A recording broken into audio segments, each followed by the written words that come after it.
Welcome to Western Water Weekly, where we bring you the latest water and climate news from across the Colorado River Basin and beyond. Let's dive in. We start in Utah, where lawmakers are working to clarify who actually owns the state's growing geothermal energy resources. A new bill from Senator Mike McKell would confirm that landowners own the underground heat beneath their property, even if someone else holds mineral rights like oil or gas. But there's an important caveat. Any company producing geothermal energy would still need a water right for the fluids used to carry that heat to the surface. The bill also shortens the confidentiality period for proprietary data from 5 years to 1, promoting transparency and encouraging innovation. State engineer Teresa Wilhelmsen said the shorter window should help developers while still protecting existing irrigation and municipal water users. Utah has largely followed this model in practice. Now the bill would simply make it official, keeping geothermal development growing while ensuring water rights remain front and center. Over in California, the state is celebrating 10 years since the landmark Sustainable Groundwater Management Act became law. The Department of Water Resources released 2 major reports this week showing progress toward long-term groundwater sustainability.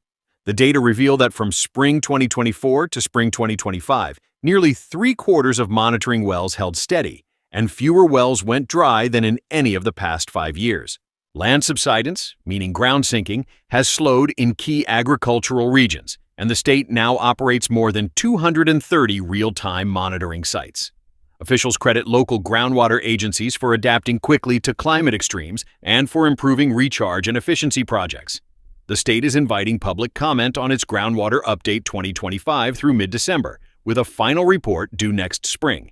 As Deputy Director Paul Gosselin put it, California's groundwater-reliant communities are no stranger to climate impacts, but they're proving resilience through collaboration.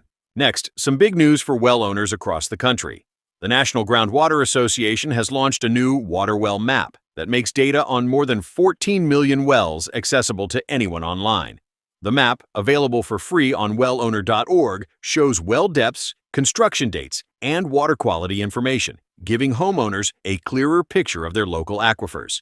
For rural families relying on private wells, that means they can finally see how their water compares to others nearby. For professionals, it's a valuable planning tool that helps estimate drilling depths and costs, which can reach $40,000 or more. Association CEO Terry Morse called wells a cornerstone of America's water infrastructure and said the map empowers both citizens and industry to make smarter water decisions. An enhanced version with comparison tools is available to association members through their Business Pro platform. Turning to New Mexico, the state is rolling out new labeling rules for products containing PFAS, the so-called forever chemicals that linger in the environment and our bodies. The new rules, part of the PFAS Protection Act, would require consumer goods, from cookware and makeup to carpets and rain jackets, to disclose whether they contain these chemicals.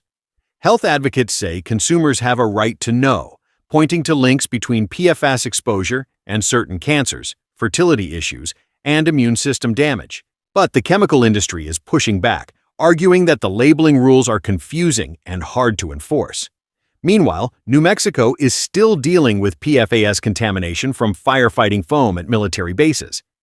Recent studies found PFAS in the blood of nearly every Curry County resident tested, prompting the state to offer free well testing, health consultations, and filtration systems for anyone affected. As Environment Secretary James Kenney said, "Why should outside voices from Washington decide what's on your kitchen table, with or without PFAS, with or without your knowledge?" In Washington, a bipartisan proposal could make recycled water projects more affordable.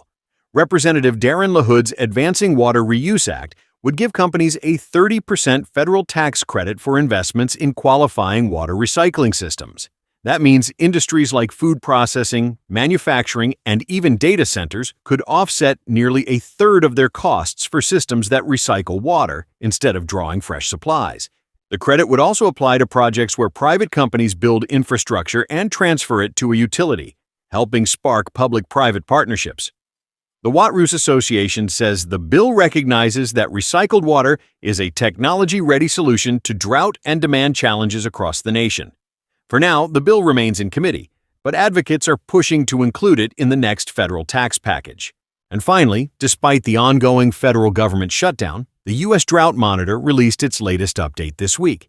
and it's good news for much of the West. Heavy early-season rain and snow improved conditions across California, Utah, and parts of the Great Basin.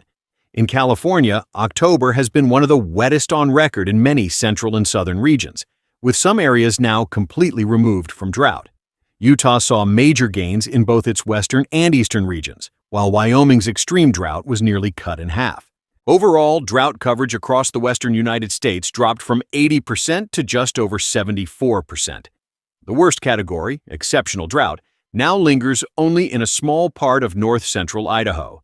Still, the southern plains and southeast remain parched, and forecasters expect that pattern of feast or famine rainfall to continue into early November. So, while parts of the West are finally breathing easier, the story of drought in America is still one of sharp contrasts. For details about these stories, or for fresh daily water news every day except Sunday, visit western-water.com. Thanks for watching Western Water Weekly, and we'll see you next week.